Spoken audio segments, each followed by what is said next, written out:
Hello everyone. Welcome to Anime Dreams, my YouTube channel. Today, our fanfiction topic delves into the intriguing realm of love confessions and emotions. Specifically, we're exploring the scenario. What would happen if Uraraka were to express her feelings to Deku? Disclaimer: the content presented on this channel is purely for entertainment and discussion purposes. I do not claim ownership of any anime footage featured in my videos. All rights and credits belong to their rightful creators and copyright holders. Now, let's begin. The ultimate battle had concluded. Shigaraki, all for one, and the League of Villains had been vanquished. Nonetheless, it hadn't been facile. Several heroes had perished, and many were gravely wounded. The infirmary was packed, with numerous heroes and student heroes filling the wards. Uraraka Ochako was among them. She had been injured in her skirmish against Himiko Toga, but fortunately, she had already received treatment. Upon regaining consciousness, she found herself in the hospital, with her friend Tsuyu Asui by her side, who was also injured but conscious. "Ochako-chan, how are you feeling?" Tsuyu asked with concern. "Tsuyu-chan?" Uraraka asked, confused as she regained consciousness. "Tsuyu-chan. Are you okay? Where are we?" "I'm okay, Ochako-chan. We're in the hospital, the battle is over," Tsuyu replied with a smile. "Over?" Uraraka said, sitting up in bed. "All of it?" "That's right," Tsuyu said with a smile. "The heroes won." A jumble of emotions filled Uraraka, notably relief that the terrible war had finally come to an end. But then, a new emotion invaded her. Fear. "Is everyone okay?" she asked fearfully. "Many are injured, and some professional heroes have died. I asked about our class, and apparently, everyone is alive. I heard that Todoroki and Bakugo are in critical condition, but stable and will recover. The problem is..." Tsuyu hesitated. "Deku-kun," Uraraka concluded with fear. "Is he okay?" "I don't know," Tsuyu said, lowering her head. "When I woke up, I asked the nurses all this. They could give me information about almost everyone, except Midoriya, so I really don't know anything about him. I'm sorry." A lump formed in Uraraka's throat. Those words didn't spell anything good. If everyone was brought to the same hospital, why couldn't they tell her Deku-kun's condition? Tsuyu must have noticed her friend's distress and placed her hand on top of hers. Midoriya was the one who defeated Shigaraki. "And all for one," Tsuyu said, also with a lump in her throat. "He did it." Uraraka choked back a sob but managed a smile, holding back tears. "Yes, I knew he would," she told her friend without leaving room for doubt. Tsuyu smiled back in response.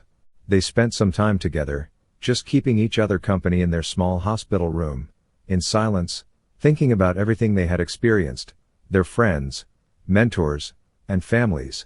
Then the door opened. "Aizawa-sensei!" they both exclaimed upon seeing the man at their door.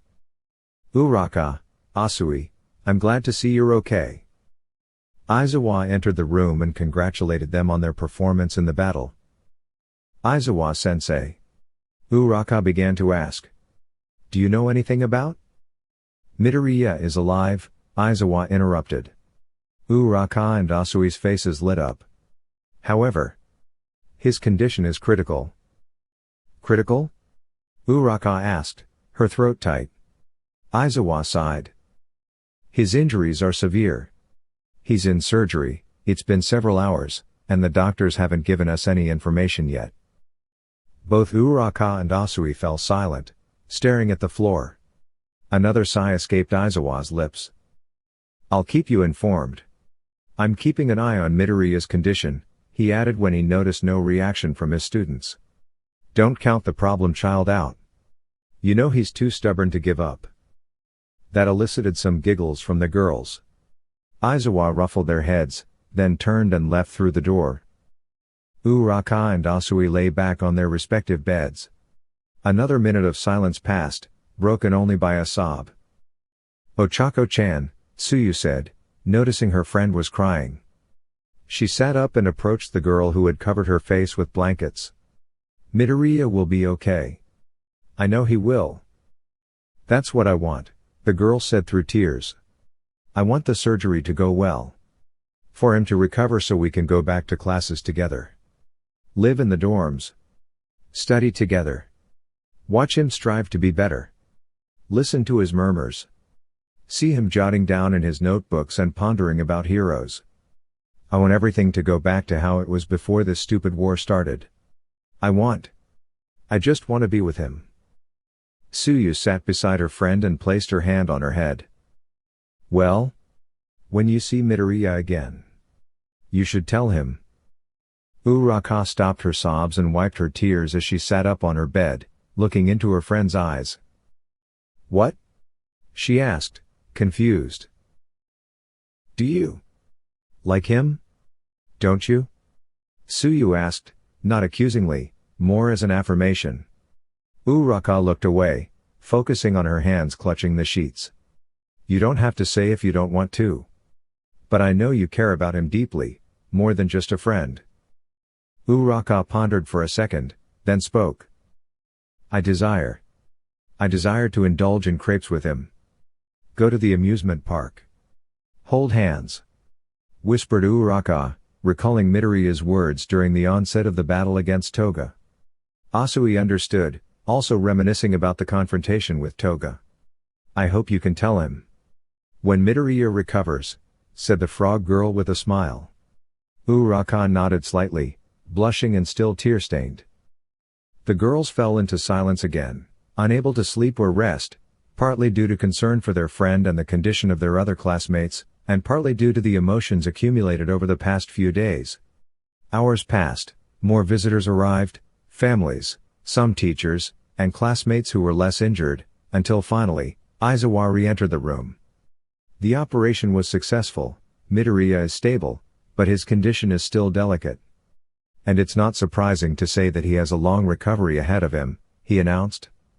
Uraraka and Asui sighed in relief. "Can we see him?"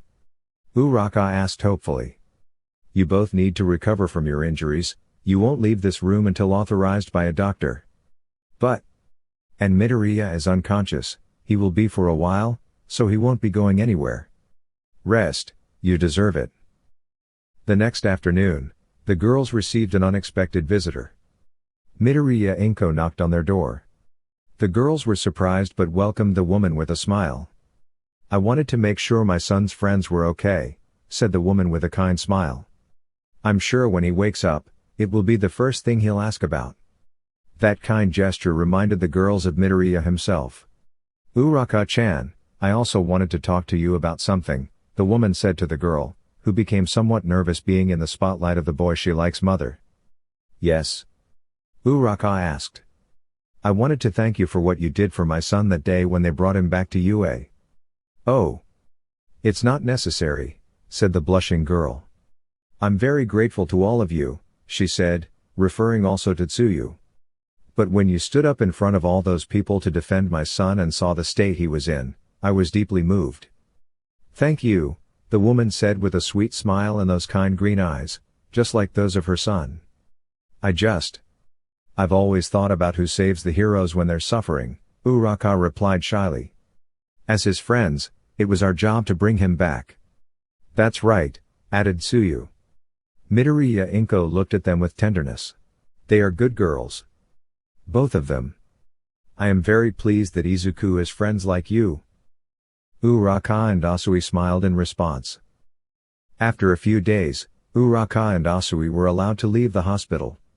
The first thing they did was to visit their classmates who were still recovering, such as Bakugo and Todoroki, who were already conscious but still held back due to the seriousness of their injuries. Obviously, they also decided to visit Midoriya.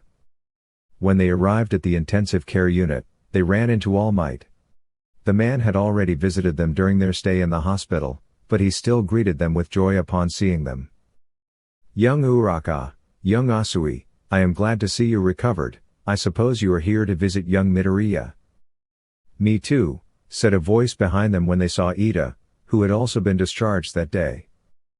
"Young Ida, "How nice to see you," greeted All Might to the newcomer. "Can we see Deku-kun?" Uraraka asked. "Young Midoriya has limited visits, but I think I can arrange it," All Might told her. However, he added with a serious voice and a sad expression, "You can imagine that he is not in the best condition, he is unconscious and connected to several machines to keep him stable, it won't be a pleasant sight." Ida, Uraraka, and Asui nodded in understanding but expressed their wishes to see their friend anyway. They managed to get the three of them to visit Midoriya, but when they entered, just as All Might had said, the sight was not pretty. Their hearts sank at the sight of Izuku unconscious, pale, and with dark circles under his eyes. With an oxygen mask on his face, and many machines and cables around him. They approached him cautiously. Under the hospital gown, they could see some of the bandages covering the most serious wound which was on his chest. His arms were in casts, as well as one of his legs. There was also a bandage covering his head. He really looked bad. However, what managed to calm their hearts was that unlike all the other times they had seen him injured in the hospital, this time there was no expression of distress on his face as he slept, but rather of peace. It seemed that he was finally resting from all the challenges he had had to face and overcome. The closest thing to that expression they had seen was when he fell asleep on the common room couch, that day when they brought him back to UA. They stayed silent for a while. All Might had told them they could stay as long as they wanted until one of the nurses or the doctor came to check on the boy. "We haven't talked much about this," Ida broke the silence, "but after hearing his story, about the quirk inherited from All Might, I think I understand Midoriya a little better." "What do you mean?" "Karo," Tsuyu asked. "Well," Ida tried to articulate, "for a long time, I wondered why a guy with such a powerful quirk was so shy and fearful." "I see. I understand what you're saying," Tsuyu said, quickly grasping the situation. "What?" Uraraka asked, a little confused. "She means that Midoriya, for most of his life, lived quirkless," Tsuyu responded to her. "People without quirks are often bullied. I remember seeing a report once," Ida said. "Bullying," Tsuyu whispered, "that's why Bakugo apologized." Uraraka hummed in agreement. "Deku-kun has very low self-esteem," Uraraka said, "despite all the incredible things he's done. I feel like he doesn't recognize how great he is. His shyness, his murmurs, his evidently little concern for his own well-being. I don't want to imagine what his life was like before UA," Ida said. "But now he's okay," Uraraka said optimistically. "Deku-kun, despite everything that has happened, despite all he has suffered, he has risen again and again, and after all that happened, he finally understood that he is not alone and that he can trust us. And if not, well, we'll make him remember." "You're right, Uraraka," Ida said with a smile, "although, I would like to hear the story of how All Might chose him as his successor." "I also want to know that," Tsuyu said. "I wonder how Midoriya managed to catch his attention. Besides being a total fanboy, it must have been something funny, Ribbit." "He surely did something reckless and crazy," Uraraka replied with a resigned sigh, but then added with a sweet smile, "but incredibly heroic." They stayed a while longer talking about their dear friend until a doctor kicked them out of the room. Little by little, life was returning to normal. The recovering students could return to the dormitories. Classes had not yet resumed, and they were not allowed to participate in the city's reconstruction activities, as they were lectured by their teachers and parents to take a break and laze around like normal teenagers, as they had already done enough. That's how 2 weeks passed, days in which the students took turns visiting Midoriya in the hospital. He was the only one who had not yet recovered, and who had not yet woken up. Today it was Ida and Uraraka's turn. In the past weeks, Midoriya's condition had improved. The casts had been removed, and he no longer wore the oxygen mask, just a tube under his nose. He was still connected to the heart monitor, with IVs in his arms, and remained pale and tired-looking. Uraraka and Ida sat on chairs on either side of Midoriya, near the head of the bed. They spent their visit talking about trivial things, especially about what awaited Deku when he finally returned to the dorms. This routine was becoming common for them, and Ida pretended not to notice how Uraraka's hand would intertwine with Midoriya's while they rambled. A smile would escape him at the display of affection, though he wouldn't mention it to avoid embarrassing her. Suddenly, in the midst of their conversation, Uraraka abruptly stopped and looked at the hand she held Midoriya's with. "Is something wrong?" asked Ida, puzzled by the sudden silence. "Maybe it was my imagination, but I thought I felt a squeeze in my hand," replied Uraraka. Then a groan came from her left, and they both quickly looked at Midoriya. "Deku-kun?" Uraraka asked, squeezing his hand, hoping for a reaction. Much to her surprise, she felt a faint squeeze in return, and Midoriya's face creased as he slowly regained consciousness. "He's waking up." "Midoriya. Can you hear me?" asked Ida, leaning closer to his friend. Midoriya groaned again as he slowly opened his eyes, looking at the hospital room ceiling, then quickly closing them again, dazzled by the afternoon sunlight streaming through the windows. "I'll close the curtain," said Ida, shielding the sunlight, while Uraraka still held onto Midoriya's hand, encouraging him to wake up. Once again, Midoriya opened his eyes, and although they were half-lidded and he looked terribly exhausted, he didn't close them again. "Deku-kun? Can you hear me?" Uraraka asked softly. Midoriya kept staring at the ceiling.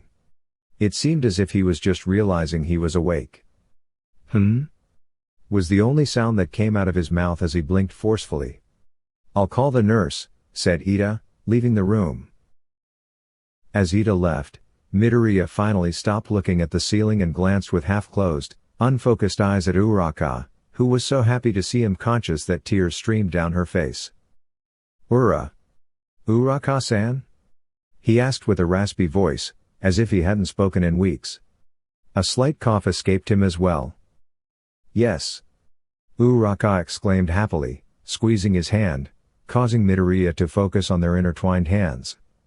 Then his lazy gaze returned to Uraraka, who was smiling but softly crying. This seemed to confuse poor Midoriya, but he didn't have a chance to comment because Ida quickly arrived with the nurse. Seeing her, Uraraka made room for her, moving away from the bed and releasing Midoriya's hand. "Hello, can you hear me?"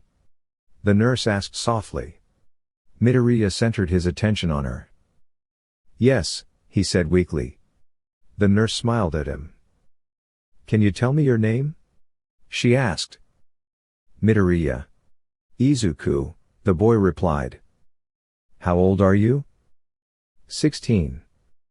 "What school do you go to?" "UA." "Do you know where you are?" Midoriya took a moment to respond, looking around the room before saying, "Hospital?" "That's right," the nurse said kindly. "Do you remember what happened?" Again, Midoriya took his time, worrying Uraraka and Ida, until they saw the boy scrunch his face in thought before responding. "The war. Did we win?" he asked uncertainly. "Yes," the nurse said with a smile. "Good job." "Am I alive?" Midoriya asked with genuine surprise, which puzzled the nurse and broke his friends' hearts. Fortunately, the woman quickly composed herself. "Yes, although a bit battered," she said with a little laugh to cheer the boy up. "That's good," Midoriya replied, closing his eyes and sighing in relief. Uraraka and Ida looked at him with curiosity, then the boy turned his gaze towards them as he said with a shy smile, "I had a feeling that if I didn't survive, I would be scolded by many people." Uraraka and Ida fought back tears. "I can assure you of that," Ida said, wiping his eyes as he laughed in response. Beside him, Uraraka nodded vigorously. "All right, Midoriya-san," the nurse said. "I'll go inform the doctor. You can stay and talk to your friends, but if you feel tired, you can sleep. Your body needs it." "Thank you," Midoriya said, but when the nurse turned to leave the room, he stopped her. "Wait." "Yes?" she asked kindly. "My mom. And All Might?" Deku asked timidly. "I'll let them know you've woken up," she replied. The nurse left through the door, and Midoriya relaxed against the pillows. Uraraka and Ida returned to his side. "How do you feel?" Ida asked. Tired, Midoriya said, closing his eyes. You can go back to sleep if you want, Uraraka said kindly. However, he failed to elicit a response as they noticed Midoriya was already deeply asleep. Uraraka and Ida exchanged glances and smiled, then resumed their seats around the boy. Uraraka reached for his hand again. It didn't take long for All Might and Midoriya's mother to arrive at the hospital. Uraraka and Ida briefed them on what had happened. Since Midoriya was still asleep, the boys left for the day.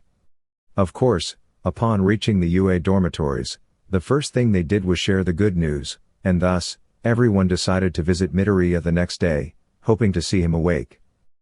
All Might and Inko Midoriya stayed for a while after the youngsters left, but Midoriya remained deeply asleep. However, fortune smiled upon All Might later that night. Inko had fallen asleep on the sofa in a corner of the room. She refused to leave until she saw her son awake, and All Might kept her company, while he dozed off in a chair next to Midoriya when a weak voice woke him up. All Might? The man, disoriented by his half-sleep, took a moment to realize where the voice was coming from, but it all made sense when he noticed green eyes looking at him in the dim light of the room. My boy. You're awake. How do you feel? Are you okay? The man asked nervously, approaching the boy who just looked at him sleepily. He couldn't remember the last time he had been so happy, as all he wanted in the world was to see those eyes open again. I'm not really sure, Midoriya said for the first time considering the state of his body. I guess everything feels numb. Well, they have you on a bunch of painkillers, All Might said smiling, as he reached out to stroke those green curls. I'm so glad to see you awake, my boy. Me too, Midoriya said, dozing off again. Wait. Don't fall asleep yet. Your mother wants to see you, the man said, squeezing his shoulder. Midoriya opened his eyes slightly. All Might took the opportunity to approach the woman sleeping on the sofa to wake her up. As soon as she saw her son awake, she began to cry, which made Midoriya cry too. The woman approached and hugged him as gently as she could, trying not to hurt him. All Might also felt his eyes moisten at the sight, and he stepped back to give the family some privacy. The following day, the entire class, including Aizawa-sensei, went to visit Midoriya. Despite the boy still being incredibly tired, he managed to stay awake to greet all his classmates. He received warm greetings and words of encouragement from all his friends, including Bakugo, who managed to say a simple "good to see you awake, nerd," probably the nicest thing he had ever said to him, not counting the apology he had given some time ago. Over the days, Midoriya gradually regained enough strength to sit up instead of lying down all the time, but he still had a long time in the hospital ahead of him. That's when his friends, who had already returned to their classes, decided that two of them would visit him every day so that he wouldn't feel lonely, which Midoriya thanked them for every time they saw him. Although he insisted it wasn't necessary, they rejected his protest immediately, emphasizing that nothing made them happier than seeing him awake. That day it was Uraraka and Ida's turn. As they were leaving UA's campus, Ida mentioned that he remembered he had class representative duties so he couldn't go. This confused Uraraka because Ida rarely forgot anything, but she didn't have a chance to say anything as he quickly bid her farewell, mentioning to greet Midoriya, and hurried back to campus. What the girl didn't know was that Ida had been cornered the day before by Mina and Toru, who asked him to give Uraraka alone time with Midoriya, to which he agreed, knowing what they meant as the closest friend of those two. Uraraka shrugged and continued on her way. It was when she was entering the hospital that she realized her situation and cursed Ida. Despite openly admitting her feelings to Midoriya, she still felt nervous about it, and she hadn't been alone with the boy since he woke up. It was as if the universe was telling her, "This is your chance, tell him," but the girl still didn't feel ready and mentally prepared herself with the phrase, "You're just a friend visiting a friend, everything will be fine." Hopefully, All Might or Midoriya's mother would also be in the room visiting him. When Uraraka knocked on the door, she was greeted by Midoriya's voice allowing her to enter. Upon doing so, she saw Midoriya sitting on his hospital bed, doing the homework his friends had brought him so he wouldn't fall behind in his studies. "Oh. Uraraka-san. Good to see you," the boy greeted her with a smile. Which only made her more nervous. he and his stupidly adorable smiles. "Hi Deku-kun. Doing homework?" the girl asked, entering the room and sitting in the usual chair next to the boy. Well, I don't want to fall behind. Although I must admit that I fell asleep when I tried to do them earlier. So I'm still running a bit late."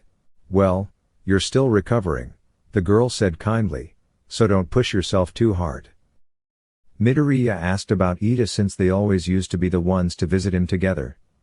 Uraraka briefly explained what had happened, which also confused Midoriya. Then the girl offered to help him with his homework, which they did for a while.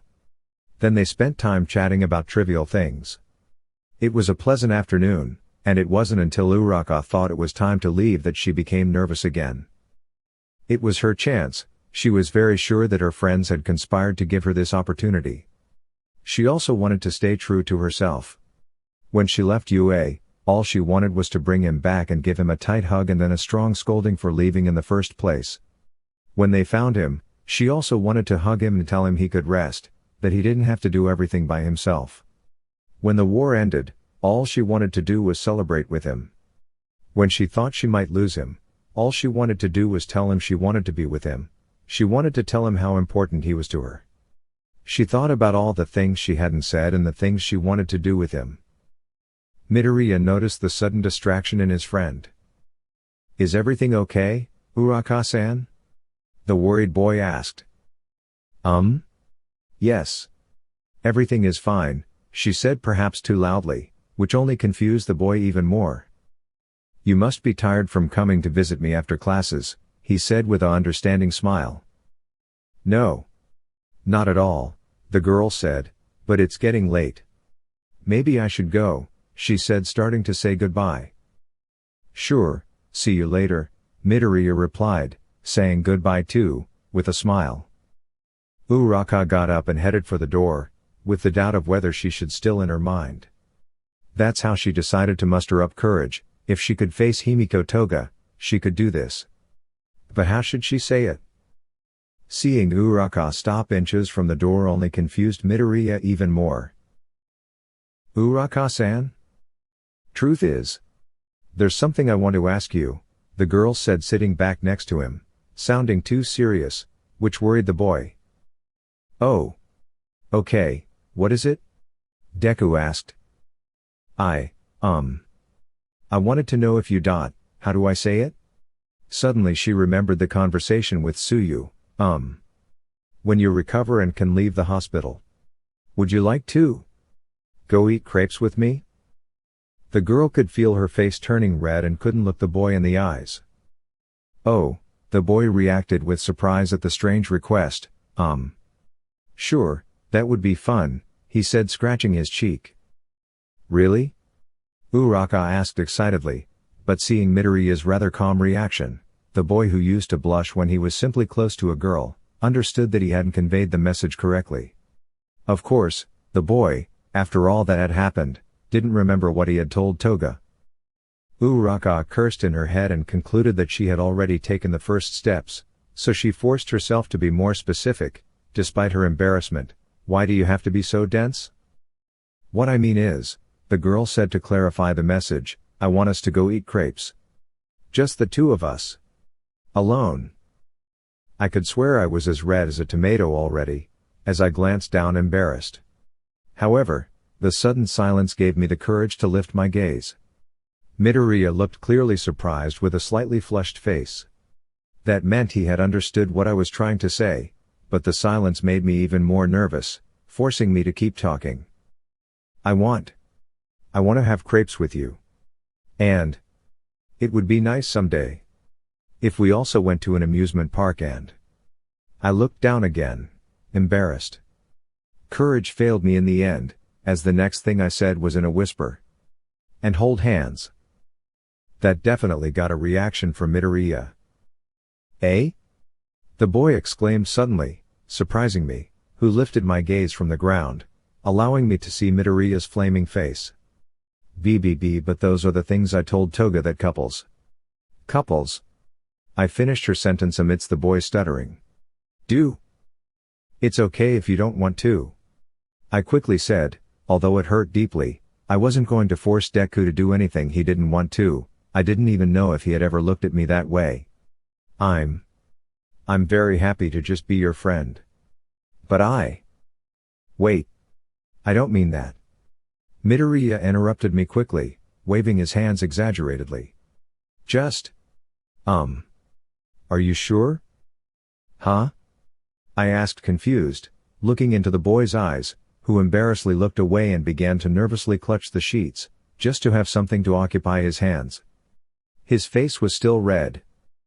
It's just that. You want to do those things? With me? That set off an alarm in me. What do you mean? I asked him. It's just that well, am I kind of weird?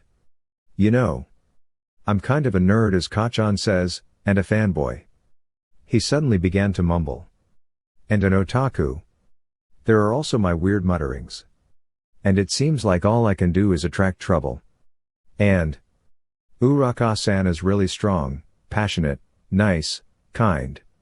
Your hair looks really good on you. You're really cute. And I think you could really get something better even though you're the girl I like and... Wait. I stopped him suddenly, taking his hands in mine, surprising the boy who let out a squeal and stopped muttering to look into my eyes. What are you saying? Midoriya went blank from the sudden contact with me. Deku-kun is also amazing, she said bravely, although her face, like the boy's, was on fire, yet she did not look away. You're brave and very strong, you never give up, and that's inspiring. You're intelligent, always finding ways to improve yourself. You're kind and pleasant, funny. You're a nerd and otaku but in a very cute way. Your freckles are adorable, I like your eyes, and your hair suits you too. Uraraka finished her speech with a slightly high-pitched voice while still holding Midoriya's hands, who looked at her with his mouth open. They both stayed like that, simply gazing at each other with red faces, both processing the words they had said to each other. Do you like me? Midoriya broke the silence, asking hesitantly. Uraraka nodded timidly. Do you like me too? She asked in response. Midoriya also nodded, lifting the weight he had been carrying all this time, ever since Aoyama had asked him that question so long ago, filling him with indescribable happiness. Really? She asked somewhat incredulously and euphorically, regaining her bubbly personality now that the uncertainty of her affection had faded. Since when? Huh? Midoriya was caught off guard by that question. Do you remember when you stopped me from crashing face first into the ground? He said, averting his gaze in embarrassment. Of course I remember that. But wasn't that the day when? She asked, confused, furrowing her brow. It was when we met. He admitted softly. But back then, I just thought you were the cute and kind girl who helped me. It's not like I was thinking of anything else. I just thought you were cool. And Midoriya began to ramble. Uraraka chuckled and started to laugh. What's so funny? He asked, confused and somewhat embarrassed. You were right, Uraraka said, calming her laughter. We're both weirdos. Why do you say that? Because that day, when you saved me from the robot, risking not getting a single point. I also thought you were cool, she said, giving Midoriya a warm smile that made his heart race.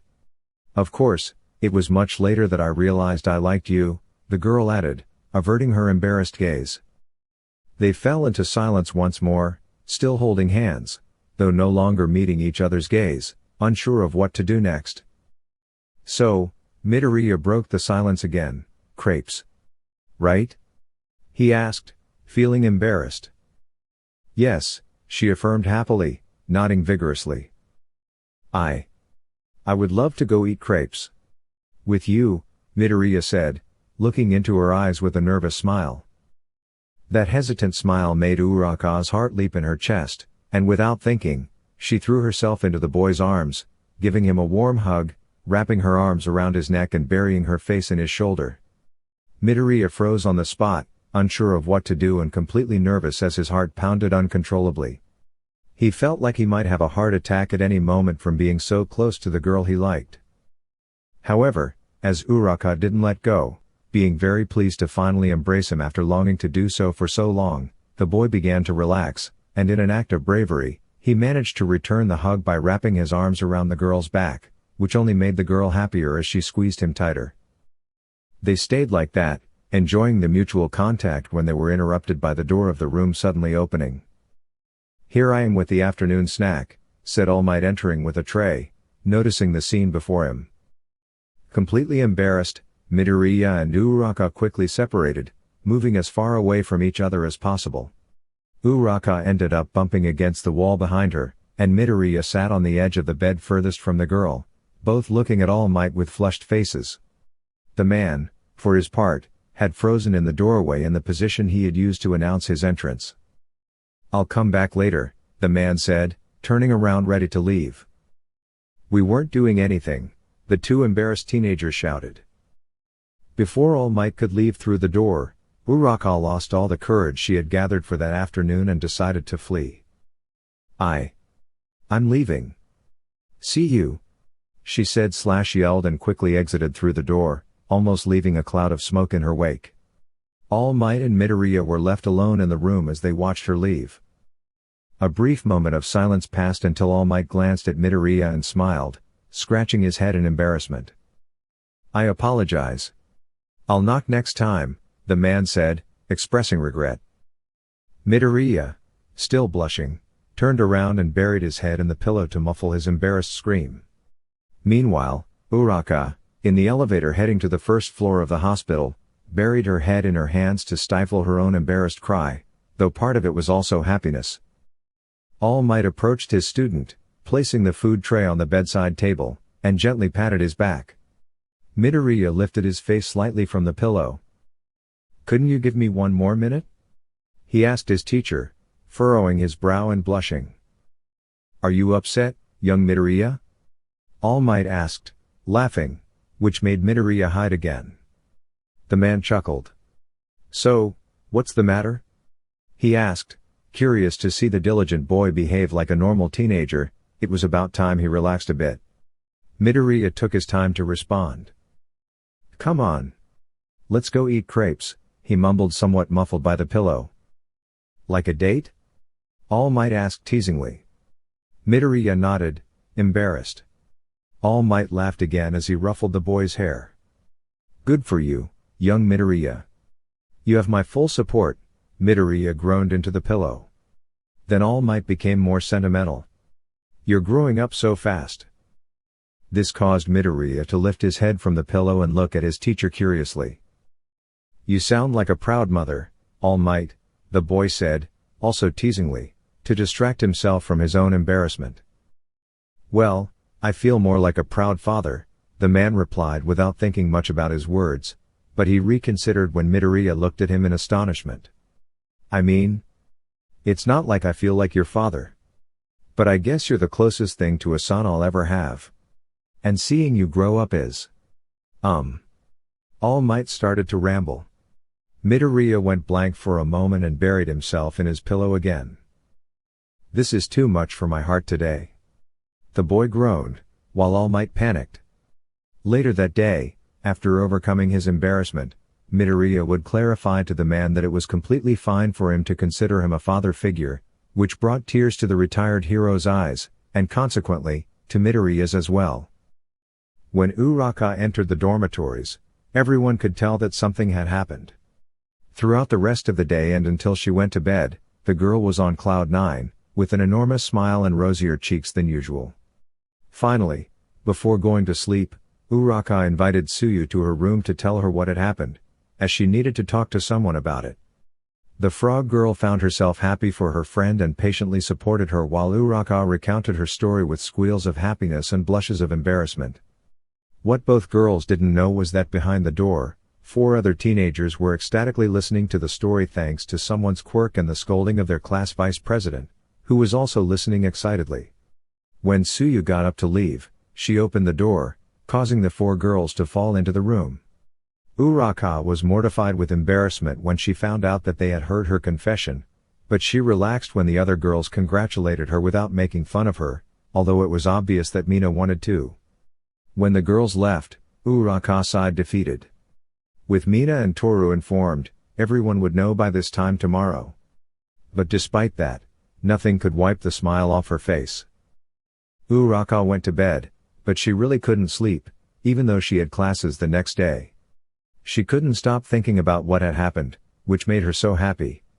They were just going for crepes, but she liked him and he liked her, and that was all she needed to hug her pillow and fly happily in bed.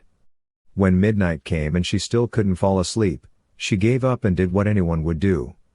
She took her phone to browse the internet. Yes, she now had a smartphone. She deserved something after helping to save the world, right? However, when she checked to make sure she didn't have any old unread messages, she saw something that caught her attention. It seems that someone else couldn't sleep. Uraraka, shouldn't you be sleeping? Deku, I could say the same thing. Uraraka, I'm not recovering in the hospital. Deku, I don't have classes tomorrow. Both smiled like idiots as they looked at their phones in the darkness of the night. They kept talking for a while, about nothing in particular, interspersed with funny stickers. Uraraka, why can't you sleep now? You've been very sleepy since you woke up after the battle. Deku. Deku. I keep reflecting on today's events. Uraraka stifled a squeal. Uraraka, me too. Uraraka, I told Tsuyu, she's happy for us. Deku, I told All Might. Deku, although he figured it out himself. Deku, he apologized a lot for that. Uraraka, I'm sorry for running away. Deku, it's okay. Deku, if I weren't stuck in this bed, I would have done the same. Uraraka, you should also know that when I told Tsuyu. Uraraka, the rest of the girls eavesdropped on us. Uraraka, so now they all know. Uraraka, and I don't think Toru and Mina will keep quiet. Uraraka, I'm sorry. Deku, it's okay. Deku, it's not like I want to hide it. Uraraka squealed again, was he always this sweet? Uraraka, so is it okay if everyone finds out? Deku, sends an All Might sticker saying everything's okay. Uraraka chuckled, though then she thought of something, they hadn't given a title to what had happened between them. Uraraka, although I'm not sure what I should tell them. Uraraka, are we dating? Uraraka, I think we just confessed and planned a date. Deku, All Might ruined the moment. Uraraka, so? A minute passed with no response from Deku, which worried Uraraka, but then she had to stifle her surprise when her phone started ringing, quickly answering to not disturb anyone with the noise at that hour. Yes? She asked hesitantly. Do you want to go out with me? Said a nervous voice. Uraraka fell silent, processing those words and wanting to record them to listen to them over and over again. Then she remembered she had to give an answer or she might stress the poor boy out. Yes, she replied shyly. A sigh of relief echoed from the other end of the line, prompting Uraraka to chuckle. Then Midoriya explained that he felt it was a significant moment to discuss it only through messages. That warmed Uraraka's heart. That's how they continued talking, this time through their phones, until, while Uraraka was telling him about something funny that happened in class that day, she noticed Midoriya hadn't spoken in a while. The girl fell silent to listen to the other end, and the faint sound of peaceful breathing reached her ears. He had fallen asleep. Uraraka smiled affectionately, bid him a final good night before ending the call, then peacefully drifted off to sleep herself. The next day, Uraraka was dead tired during class, so Mina and Toru teased her about staying up late thinking about her love. On the other hand, Midoriya had to face his mother's anger, who had scolded him for playing with his phone late, especially when he was supposed to be recovering in the hospital, this upon visiting her son in the morning and finding him deeply asleep with his phone beside his head. Days passed, and Midoriya slowly recovered until he was finally allowed to leave the hospital. Still not in the best condition, but with the doctor's approval, Midoriya was able to return to the dorms and was permitted to go back to classes to finally start his second year at UA, although, of course, he was strictly forbidden from engaging in any physical activity. That's how one Sunday morning, Midoriya returned to the dorms, and of course, his friends gave him a warm welcome, celebrating the end of the war at last. Although Midoriya and Uraraka had agreed to go out together, they didn't change their behavior towards each other, except for the occasional glance or blush between them, which keener observers could notice. Miraculously, Mina and Toru hadn't said a word about it, so the only ones who still knew about the relationship between these two were the girls in the class. Midoriya was allowed to skip classes until he felt ready, but as expected, he entered the classroom immediately the next day. He endured the first few blocks of classes perfectly, excited to return and ready to prove that he wasn't falling behind. It wasn't until the last period that exhaustion finally overtook him, and he ended up falling asleep on his desk during Aizawa-sensei's hero class. Uraraka was the first to notice, naturally, her gaze repeatedly drifting towards the green-haired boy. Seeing him resting his head on his hand and then on the desk, she knew something was amiss and began devising a plan to wake him before he incurred the sensei's wrath. Gradually, others around her also took notice until Aizawa, pacing the room explaining the lesson, spotted the sleeping boy. He stood beside him with a frustrated sigh, then shook his shoulder, but the boy didn't stir. Aizawa sighed again and decided to overlook it, continuing with the lesson. As the period ended, Aizawa prepared to leave the room, remarking, "When Midoriya wakes up, send him to rest in the infirmary or have him retire to the dorms. There's a practical heroism class now, so missing this won't matter." "Wait." Kaminari interrupted. "Isn't he in trouble for sleeping in class? He shouldn't even be in class yet, according to Recovery Girl, but it was hard to convince the problem child," Aizawa grumbled. "Anyway, if this becomes a habit, I'll personally see to it that he's banned from the classroom until he's fully recovered." Aizawa left the room as Kaminari and Mineta complained that they wouldn't get off so easily if they fell asleep in class. Uraraka and Ida approached Midoriya to try to wake him. Deku-kun, Deku-kun," Uraraka called as she shook his shoulder. The boy just grunted in his sleep, showing no sign of waking. "He's really out, huh?" Kirishima said, approaching. Bakugo, seated in front of Midoriya, was fed up with the chatter and did the only thing he knew. He turned around and let off small explosions near the boy's ear. Midoriya groaned at the noise but only buried his face in his arms, trying to keep sleeping. This only angered Bakugo. "Wake the hell up, nerd!" he exclaimed, slamming his palms on the table while creating another explosion. Fortunately, this did the trick, bringing back unpleasant memories for poor Midoriya, jolting him awake with a sharp cry, looking around frantically to remember where he was. What?" he asked, confused. "Are you all right?" Uraraka asked, concerned. "You fell asleep during class and it was hard to wake you up." "I fell asleep?" the boy asked, alarmed. "Oh no. Aizawa-sensei is going to kill me. In fact, he told us to tell you that it would be better for you to go sleep in the dorms or the infirmary," Ida told him. "What? You need rest if you want to recover," Uraraka said kindly. "So you should listen to him. Besides, the practical heroism class is coming up, and you can't participate yet." "But I can watch," Midoriya tried to argue, but he regretted it when he saw Uraraka frowning at him. "But you need to rest," the girl insisted. Midoriya looked at her for a moment and then sighed resignedly. "All right. I'll go back to the dorms," the boy said, getting up and taking his backpack, while Uraraka joined him to accompany him there, making sure he obeyed. Midoriya said goodbye to his friends and set off accompanied by Uraraka. "Well, we should start heading to the changing rooms for the practical class," Kirishima said when he saw Bakugo and Ida lost in thought. "What's wrong?" "I thought it would be harder to convince Midoriya," Ida said. "He's never that compliant when it comes to things like these," Bakugo added, oddly interested. "Well, maybe he's really tired," Kaminari said, playing it down. Mina, who was passing by, overheard the conversation and a mischievous smile formed on her face. Or maybe it's because his lovely girlfriend insisted, she told the boys. The boys in question focused on her. What are you talking about? Kaminari asked. They're not dating, are they? Mina laughed, while Tsuyu also passed by them and felt curious about the strange atmosphere. What's going on? The frog girl asked. Oh, Ashido says that Midoriya and Uraraka are dating, Kirishima said. Do you know anything about that? He asked curiously, knowing that Tsuyu was Uraraka's best friend.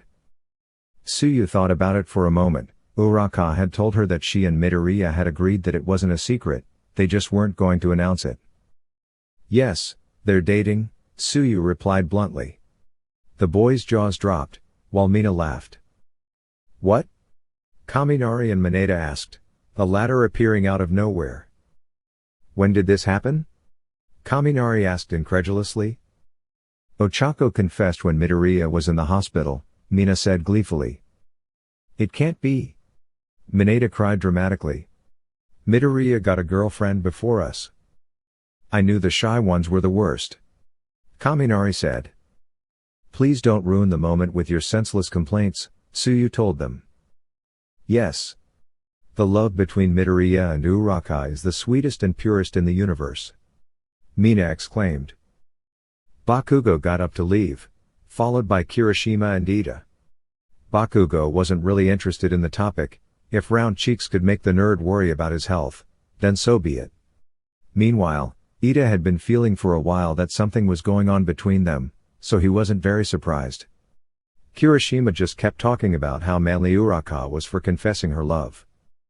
Meanwhile, Midoriya and Uraraka were walking down the hallway towards the dormitories when Deku staggered slightly and leaned against the wall, which worried Uraraka. Are you okay? She asked, concerned. I think I should go to the infirmary, the distressed boy said, feeling his vision blur slightly. Uraraka noticed his discomfort and took his arm, wrapping it around her shoulders to help him walk. They didn't take long to reach the infirmary, but as they reached for the door, Midoriya collapsed. Deku-kun! Uraraka exclaimed as she held him up to prevent him from falling. What happened?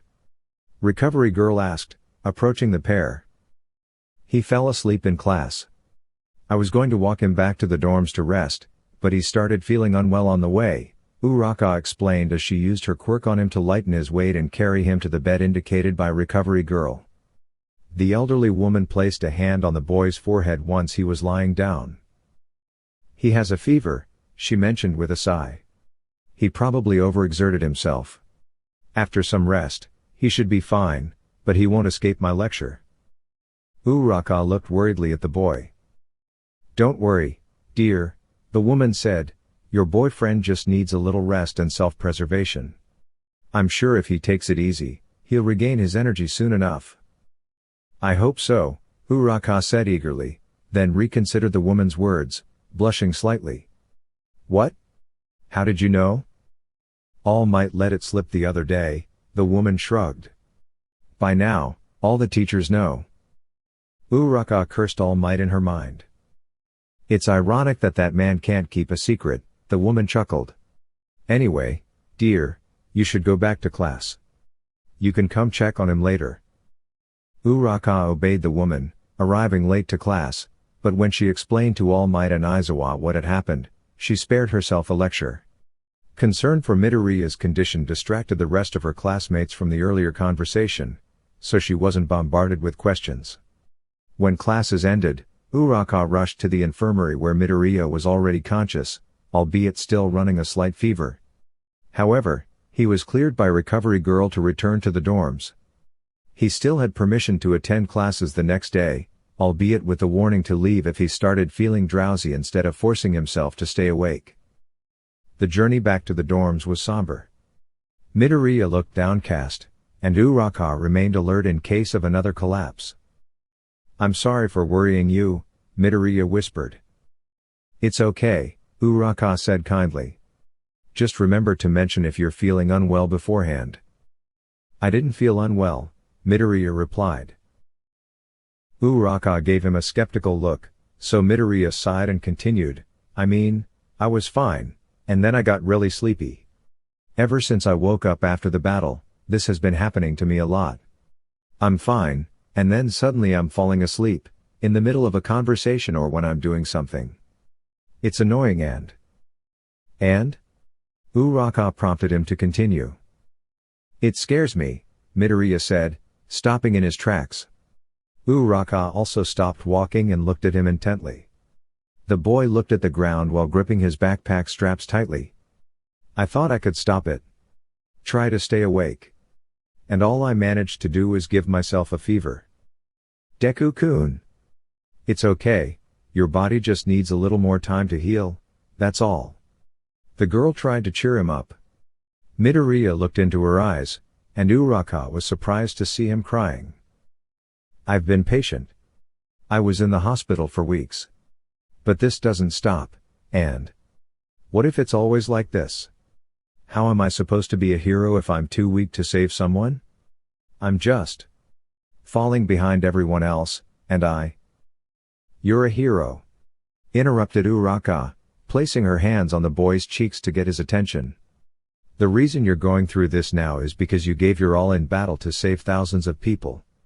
You're already a hero. You're not falling behind. And I know. Even if you have to take a step back to recover, you'll give it your all to get back up again, because you're the Deku who always gives his best, right? Deku opened his eyes in surprise as he looked directly at the girl still holding his face, tears still gently streaming down her cheeks. But... he began to say. No buts, the girl said, furrowing her brow, then giving him a warm smile as she wiped away his tears, and incidentally touched those freckles she adored. For now, you're going to listen to what Recovery Girl says. You'll go to the dorms, eat something, and go to sleep until your fever subsides.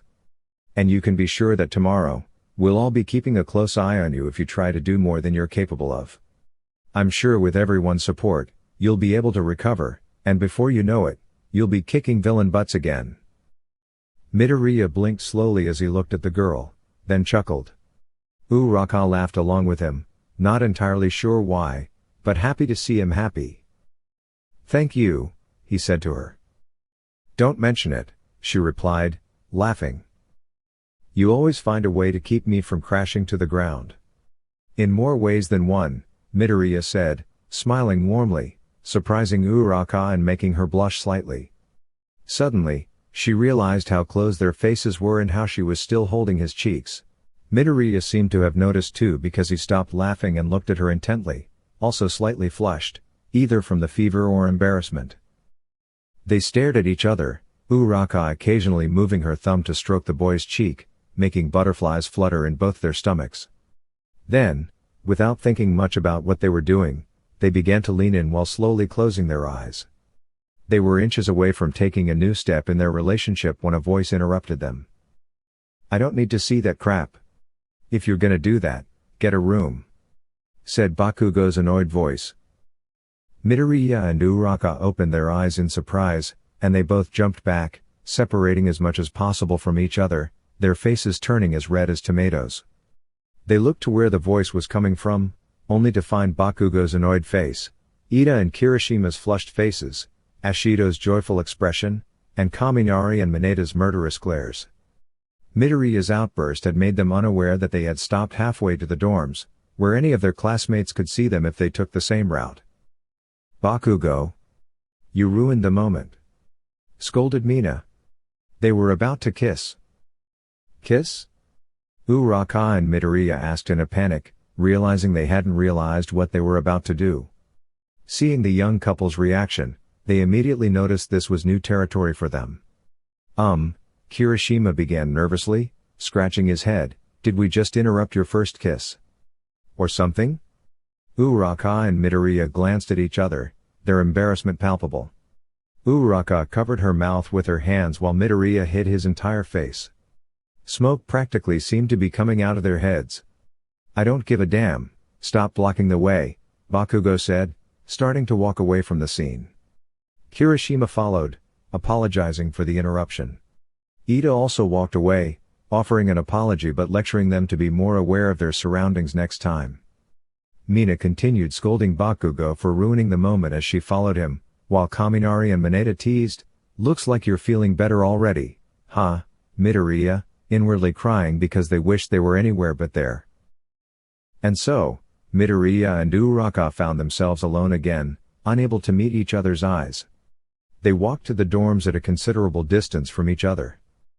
Upon arrival, they noticed Mina gossiping with the other girls in the common room, who gave the newcomers a sidelong glance.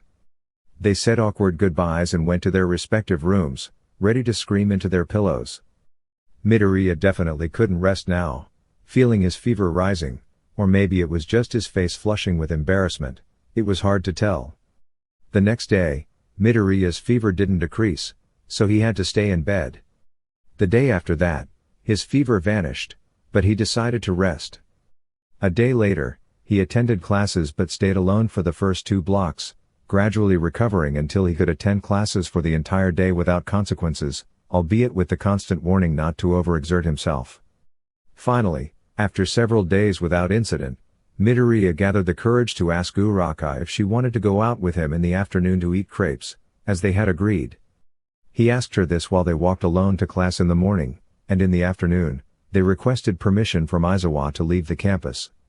They headed together to a crepe stand in a park near UA. Both teenagers strolled silently side by side, avoiding eye contact, hearts hammering rapidly. While they had hoped for a grander first date, like a Saturday outing to an amusement park, the city hadn't fully recovered from the war yet. They were fortunate to have been allowed off campus, both being significant participants in the recent battle and potential targets for vengeful villains roaming the streets. Nevertheless, none of that mattered in that moment. There was no war, no villains or heroes fighting, no lingering wounds needing healing. They were simply 2 teenagers with mutual affection, lacking experience in love, wandering through a park to grab some crepes. Upon reaching the stall, they had a slight argument over who would pay for the snacks. Uraraka had asked first, but technically Midoriya had invited her out that day. They agreed that since Uraraka initiated the invitation, she would pay, but Midoriya would treat next time. With crepes in hand, they searched for a place to sit, finding a secluded bench in a corner of the park. They settled a bit apart from each other, feeling the awkwardness of the moment but also happy to share this time together. Attempting to spark a conversation, Midoriya began rambling about the heroes of the day, but his nerves turned it into an incoherent mumble. Surprisingly, this was the right move, as seeing him nervous eased Uraraka's own nerves, encouraging him to keep talking. Seeing her not bored or annoyed by his ramblings boosted Midoriya's confidence, and he began chatting more animatedly, transitioning from a mumble storm to typical fanboy rambling about heroes. Listening to him speak so passionately delighted Uraraka, who had missed that nerdy side of him since before he left UA. Meanwhile, Midoriya was thrilled to have someone listen to his chatter, but he didn't want to be the only one talking. Thus, the conversation shifted to Uraraka, who talked a bit about Hero 13 and space. The afternoon was pleasant, the crepes nearly gone, at least Uraraka's, as Midoriya was still halfway through his, melted ice cream and all, but he didn't seem to mind as he recounted the time he saw Kamui Woods battle a giant villain. The initial awkwardness had faded, along with the nervousness, replaced by a pleasant feeling of being with that special someone. Deku-kun, I'm curious. How did All Might give you his quirk?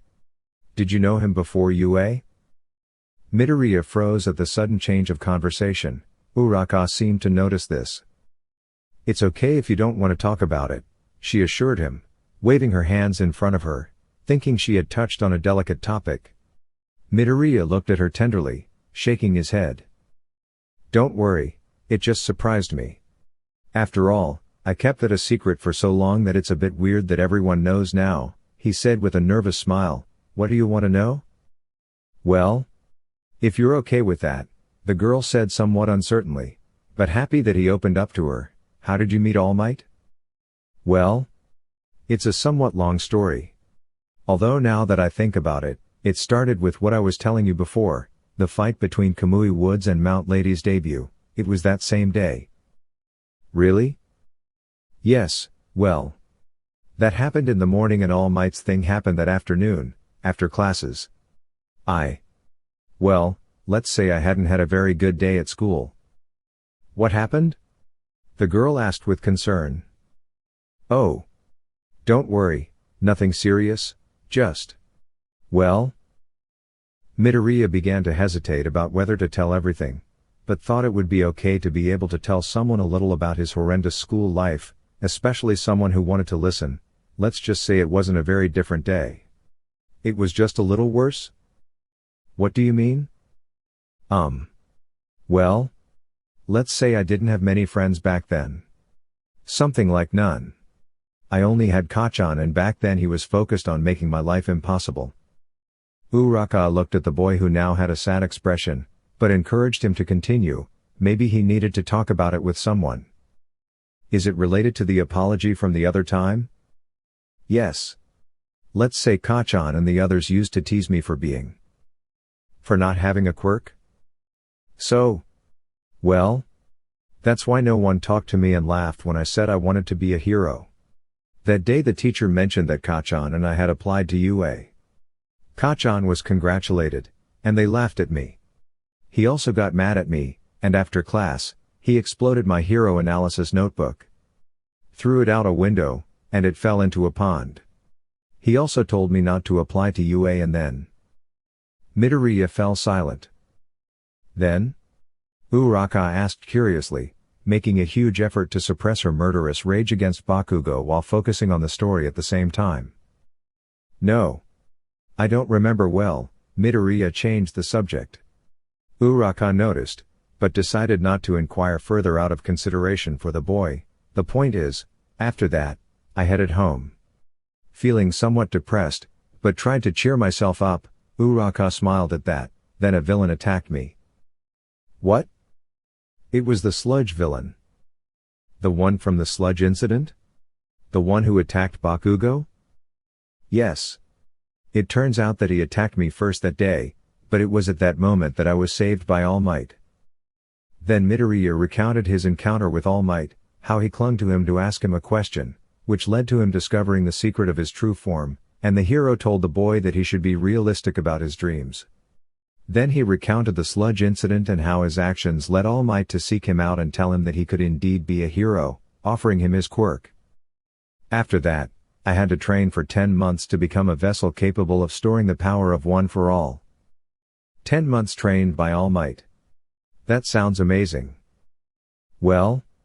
Those were 10 months in hell. But everything turned out fine. All Might gave me One for All in time for the entrance exam. Oh, and how did he pass on his quirk to you? Midoriya made a disgusted expression and looked away. I'd rather not talk about that. I'm okay, said Uraraka, somewhat intrigued, but wait. Before the exam? When was the first time you used your quirk? When I took down the 0-pointer, the boy replied. Uraraka looked at him amazed. The first time you used it? Was it to save me from that giant robot? Yes, the boy said, scratching his head in embarrassment. And you ended up all broken, the girl reproached him in jest, though deeply moved. Eh? Well? Yes. But I didn't know that was going to happen. And anyway, it was worth it to help the person who had been kind to me. Don't say that. You shouldn't have ended up all broken. I can't even imagine how much that must have hurt. Yeah. Well, I didn't like the idea of breaking my bones either, but I mean it, Uraraka, you being kind to me helped me a lot. You prevented me from falling at the entrance, which would surely have made me lose the little confidence I had that day. Besides, thanks to that, we both got into UA, and you became the first friend I had in a long time. First friend? Uraraka asked, surprised. Midoriya blushed at this. Yes. Well? As I said, nobody wanted to talk to me before in high school. Or in elementary. Not even in kindergarten. Well? Nobody since they declared me quirkless. Uraraka looked at him sadly. Midoriya, noticing this, tried to cheer her up. That's why it made me really happy when you talked to me that day. Even though I was really nervous because I think I had never talked to a girl before. And after that, you continued to be kind to me. You became my friend and supported me many times. Like when you wanted to participate with me in the sports festival, that time you helped me when my quirk went out of control. When you defended me in front of all those people. I'm so glad I met you." At those words, Uraraka was dazzled. She looked at the boy who praised her so sincerely. Midoriya stared into her eyes, with a serious expression that left no doubt about what he had said, although he was blushing, surely nervous for confessing all that. At that moment, the girl's heart skipped in her chest, unable to contain all the feelings and emotions that this boy provoked in her. Without thinking, she resumed that moment that her friends had interrupted a few days ago and held the boy's cheeks, bringing his face closer to hers and finally, joining their lips. Midoriya froze at the sudden action of the girl, and what remained of his crepe fell to the ground. As quickly as she came, the girl withdrew, not daring to look at the boy, as she herself was still processing what she had just done, while timidly bringing a hand to her lips. Since Midoriya didn't say anything, Uraraka dared to look at him. The boy had his eyes wide open and his face as red as a tomato as he looked at her with his mouth open. His hand was still in the position as if holding the crepe that sadly rested on the ground. "I'm sorry." The girl stammered in panic, realizing that, perhaps, she had gone a little too far with her actions. "I shouldn't have done that without asking." Midoriya opened and closed his mouth as if he wanted to say something, but the words wouldn't come out. Suddenly, he couldn't bear Uraraka's gaze on him anymore and hid his face in his hands, allowing his voice to finally come out. "Okay," he said/cried between his fingers. The truth is that his reaction amused Uraraka a bit, while also distracting her from her own embarrassment. "It's fine. Really, I was just surprised." The sharp way the boy spoke, while hiding his flushed face, elicited a giggle from Uraraka, who was partly pleased to have gotten that reaction from him. "Aren't you upset?" she asked cautiously, not wanting to overstep. She knew Midoriya was naturally nervous and didn't want to spoil things, not to mention she herself was somewhat dazed by what had just happened. "Of course not," the boy shouted as he uncovered his face to look at her, which only made him more embarrassed, and he hid it again. "I'm fine. It was fine. I liked it." That word made Uraraka blush again, and she also covered her face with her hands while suppressing a squeal. They stayed like that for a while, until slowly they uncovered their faces and sat quietly next to each other. With their faces completely red and without looking into each other's eyes, in complete silence. "It's getting dark," Uraraka mentioned timidly, breaking the silence. "Yeah," Midoriya replied, "Aizawa-sensei told us to come back before dark. Maybe we should go." "Yeah," the girl replied. However, neither of them moved. They simply glanced at each other. Midoriya looked away and played with his thumbs timidly. "Everything okay?" the girl asked, thinking that the boy seemed to have something on his mind. "Before we go. Can we? Yes. Can we do it again?" he asked, closing his eyes tightly. Uraraka was surprised by the boy's boldness, and the color returned to her face as she looked at her hands. "Yes. If you want to." Midoriya cautiously dared to glance at her, and the girl returned his gaze. With great courage, the boy approached and took one of Uraraka's hands, causing her heart to skip a beat. In response to his action, she closed her eyes, hoping Midoriya would take the first step. Deku also shut his eyes tightly as he moved closer. Both completely flushed, Uraraka waited, and just when she thought the timid boy wouldn't dare, she felt a pressure on her lips that made her sigh. It was a simple, inexperienced kiss, just their lips touching, but it made both feel an indescribable warmth and happiness as their hearts pounded relentlessly. Moreover, this kiss was significantly longer than the first one. Seconds? Minutes? Neither of them knew, but they knew they didn't want to part. Finally, Midoriya broke the kiss but didn't fully pull away. Both opened their eyes, staring at each other inches apart, with all the adoration and affection they felt for each other. Suddenly, shyness overcame them, causing them to retreat, once again unable to meet each other's gaze. Let's go back before Aizawa-sensei scolds us," Midoriya stammered, getting up from the bench, finally noticing his crepe on the ground. Uraraka followed his gaze and forgot her embarrassment upon seeing the crepe on the floor. Midoriya felt a little indignant at the girl's teasing. It's not funny. You bought me that crepe. Okay. Okay, the girl tried to reassure him, also getting up. I'll make sure not to drop it next time. The boy said seriously, causing Uraraka to continue laughing. They began to walk back to campus, while the streets were already covered in the darkness of the night. However, Aizawa's imminent scolding couldn't bother them in the slightest, not after what had happened, and not after they were walking back while intertwining their hands.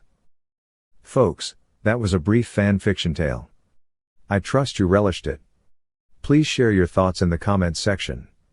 Don't forget to hit the subscribe button for more content on my channel, Anime Dreams. Appreciate your support.